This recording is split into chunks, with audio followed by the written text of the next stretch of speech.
The book of Revelation is one of those biblical texts which is the most misinterpreted, the most misread of biblical texts. Not so long ago, I finished a theological commentary on the book of Revelation. And a friend asked, how is it that we Christians can read this book with understanding? Most of us who are familiar at all with the book of Revelation are familiar with it out of those hermeneutical moves that like to read the book of Revelation as if it were some sort of future roadmap, a checklist of things that will happen before Jesus returns.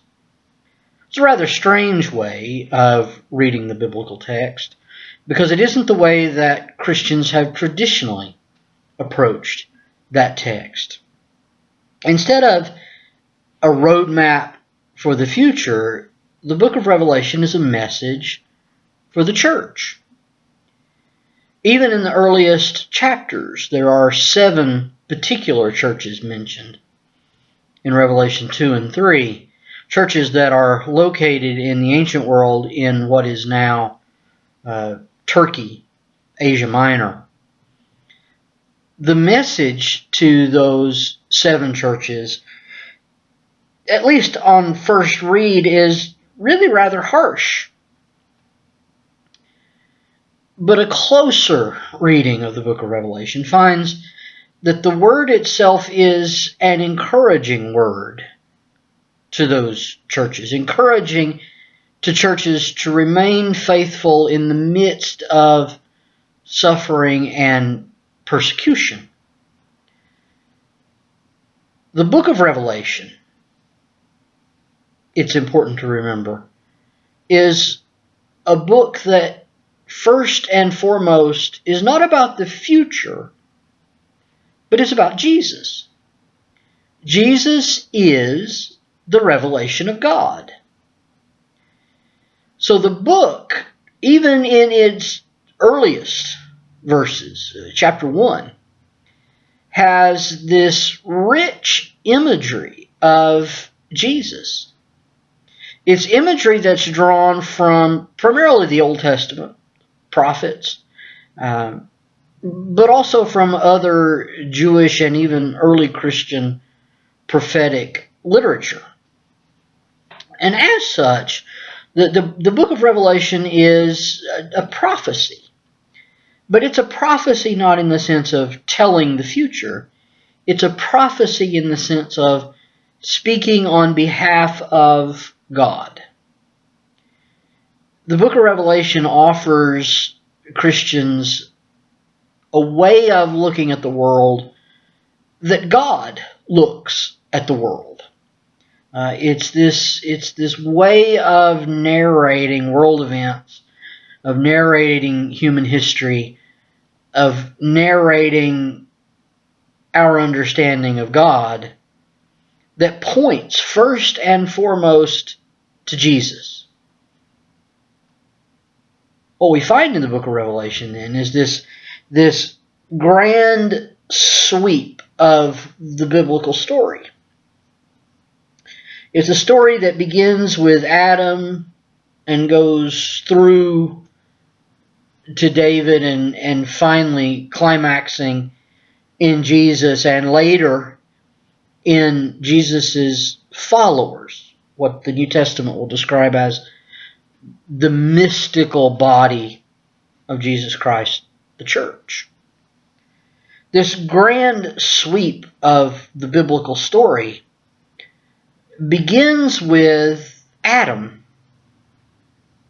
Adam, of course, is created by God and placed in a garden and given an interesting vocation.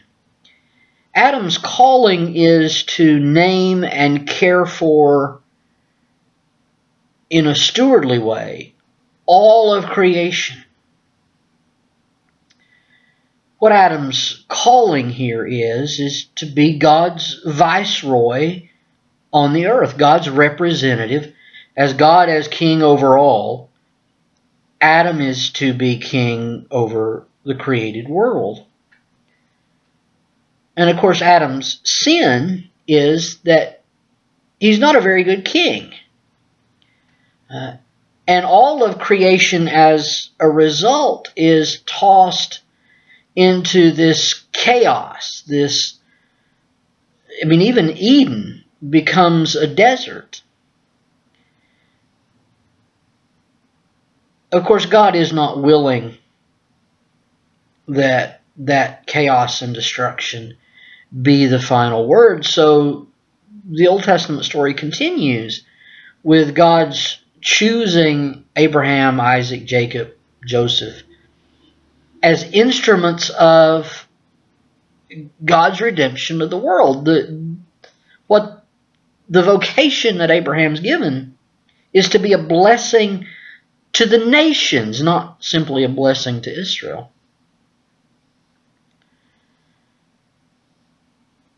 That calling, divine calling of Israel, culminates, in the Old Testament at least, in David. David becomes the king, the great king of Israel, who is a sort of, at least in the Old Testament, second Adam.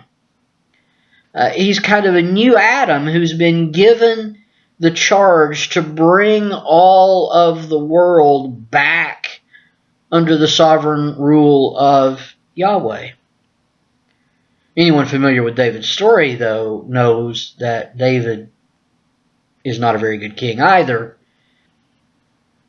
Bathsheba, the murderer of Uriah. So there is in the Old Testament then this hope that a king will arise who is like David. And that hope is finally fulfilled in the coming of Jesus of Nazareth. But as the king who ushers in God's kingdom, Jesus isn't simply a king like David. Jesus, as Hebrews depicts him, is a king that's greater than David.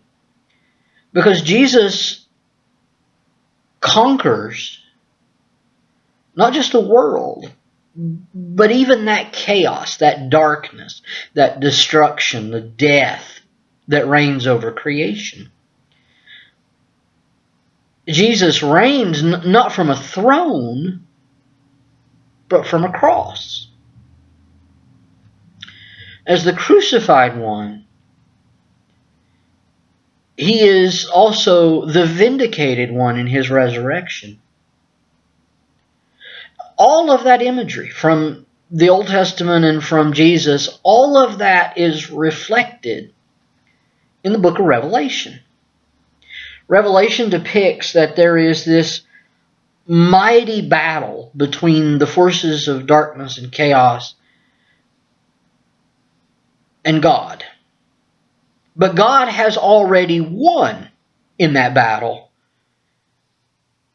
through a slain lamb who now lives. Jesus, as the new Adam, ushers in a new creation, new heavens and a new earth. That's why the book of Revelation ends the way it does. It ends by pointing back toward those very first chapters of the book of Genesis. Revelation then is not this picture of what is to come in the future, but is a picture of the world as God sees it. It's a picture of the world as Scripture has narrated it for us. And more importantly, it's a picture of the church in the midst of that world where the forces of darkness and chaos continue to try to get the upper hand. So what are Christians to do? Remain faithful. Remain steadfast. Keep the faith. No matter what they do to you, Don't give up. Never surrender. The book of Revelation is that message. It is a message of hope in the midst of darkness. It is a message of faithfulness in the midst of oppression of the faith. The book of Revelation is this invitation for the church to evangelize, to bring the good news of Jesus as the revelation of God to that world which knows so much darkness and chaos. That's why there's such a message in the book of Revelation around martyrs. The Greek word for martyr is martus. That's also the word for witness. Jesus is, of course, the faithful and true witness, the one whose testimony was borne on a cross, but who finds the vindication of his testimony in God's resurrection of him from the dead.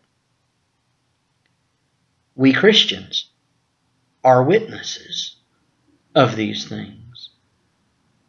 So the book of Revelation is that message of hope in the midst of darkness, but it's also an invitation to the church to remain faithful as God's witnesses on the earth. And the primary way in which the book of Revelation depicts that witness is in worship. It's interesting to me how often the book of Revelation depicts the worship of the church. I mean, think, for example, of Revelation 5, where the Lamb takes the scroll, the scriptures, and opens those in a way that those gathered around the throne understand. And the hymns that are sung to the Lamb that was slain. The primary way in which the church bears witness to the gospel, bears witness to the crucified Lamb, is in our worship. So the book of Revelation is an invitation to the church to remain faithful, but to do so as it worships. It's really easy to get bogged down in the details if what one expects to find in the book of Revelation is this kind of divine roadmap of the future. But if we read it instead as our story, the story which we occupy, the story with which we understand the world, the story with which God sees the world and has narrated the world, then all of that rich imagery from the Old Testament just comes leaping off the page. The stories about the plagues, it's a reference to the Exodus. There's so much rich biblical imagery there that it's quite easy to get lost unless we keep that grand narrative in mind. The book of Revelation, one of the most misunderstood, misread books of the New Testament, is a message of hope for the church because it constantly points to Jesus, the Lamb that was slain, who is alive. And because he is alive and has testified to the truth that God reigns over the earth and that all the powers of darkness have been conquered in that cross by that slain Lamb. And we are witnesses of these things.